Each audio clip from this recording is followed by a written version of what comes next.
For centuries, humans have been growing alongside our botanical brethren.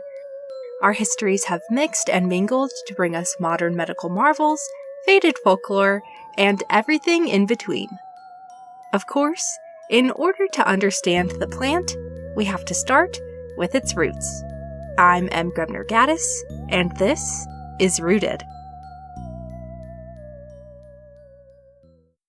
Hello, and welcome back to another episode of Rooted. This week, we're digging into the only caffeinated plant native to North America, Yaupon Holly. Yaupon Holly, or Ilex vomitoria, is a member of the Acanthaceae family, with famous relatives like yerba mate, winterberry, and holly. Yaupon Holly actually gets its Latin name due to the fact that, according to early European colonizers in North America, sometimes the ceremonies native peoples used this plant in caused participants to vomit. And, well, at the time they decided they were above that, and made its scientific name highly implied that it would for sure make you puke. They eventually changed their tune, but we'll get into that a bit later. Yaupon Holly is specifically native to the eastern United States, with a natural habitat spreading from Virginia down to Texas. It has a strong preference for sandy, well-draining soil and is usually found along the coast. Defined by its glossy, small, evergreen leaves with deep margins, so kind of like glossy and pointy-ish.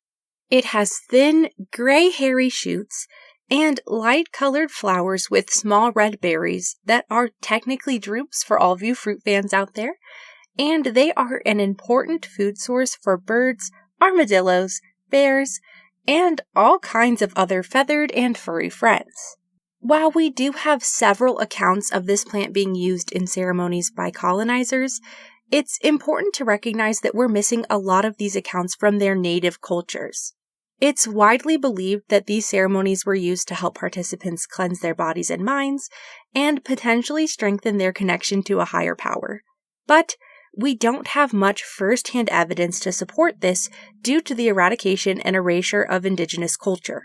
We do, however, know that for several nations along the eastern coast of what is now the United States, these plants were as important to culture as they were to trade, with evidence of them reaching all the way to California and even well into Canada.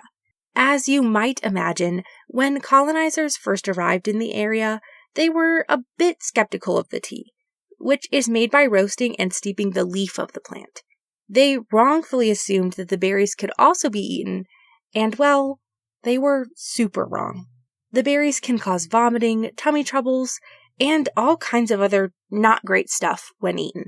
However, like I mentioned earlier, their tune really changed when Daddy Britain cut them off from their caffeine supply for saying they didn't want to be part of the family anymore. Suddenly, Yaupon tea was all the rage, with folks lining up everywhere to get a taste of the so-called black drink, called this due to the color of the tea after steeping. Interestingly, a lot of people reported to like this tea better than the stuff they were buying from England. This is likely because Yaupon Holly has just as much caffeine with none of the tannins, leading to a sweeter and smoother brew every time without the risk of oversteeping. No tannins also means none of the tummy troubles associated with tea, meaning people no longer needed sugar cubes or pastries to avoid feeling pukey when they drink it on an empty stomach. Honestly, pissed that their plan to give settlers a caffeine headache so bad they quit backfired, the Brits decided they could simply not allow this newly dubbed Liberty tea to catch on.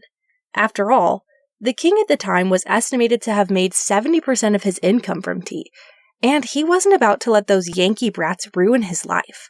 So he set his team to work, quickly capitalizing on the fact that they made the scientific name translate to holly that makes you vomit to stop it from becoming trendy. In the last 10 years or so, Yaupon Holly has had a bit of a resurgence, but it's worth noting that it is mostly not being led by the indigenous peoples that this tradition belongs to. Because of that, my suggestion if you want to try this tea is to always do your best to support indigenous-owned business first, followed by either foraging yourself or supporting a local small business versus any kind of large-scale commercial brands that are popping up and selling this stuff.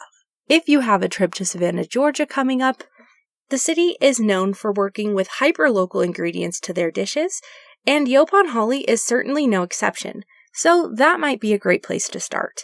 In medicine, Yaupon was traditionally believed to be used to calm nerves, create a stimulating effect, purify water, suppress and induce appetite, sleep, dreams, and visions, regulate female menstrual cycles, heal skin as a salve, fend off bacteria, create tea, and purify the mind, body, and soul as part of the black drink ceremony.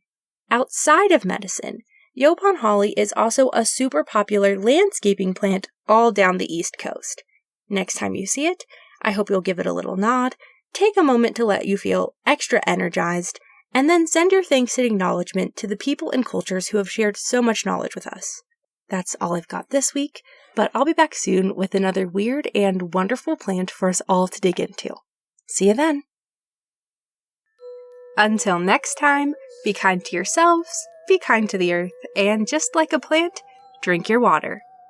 If you liked the show, please subscribe and consider leaving us a review on Spotify, Apple Podcasts, or anywhere else you listen. You can also find us on Facebook and Instagram at rooted.pod. We're finally updating regularly on YouTube at rooted.podcast, and you can check out our website, rootedpod.com, for transcripts, updates, merch, and so much more. The show is written, produced, and hosted by me. I'm Grebner Gaddis, edited by Kat Friend of Friend Diagram, and our theme music was written and produced by Eric Cluxon. Rooted is a Henbane Media LLC production.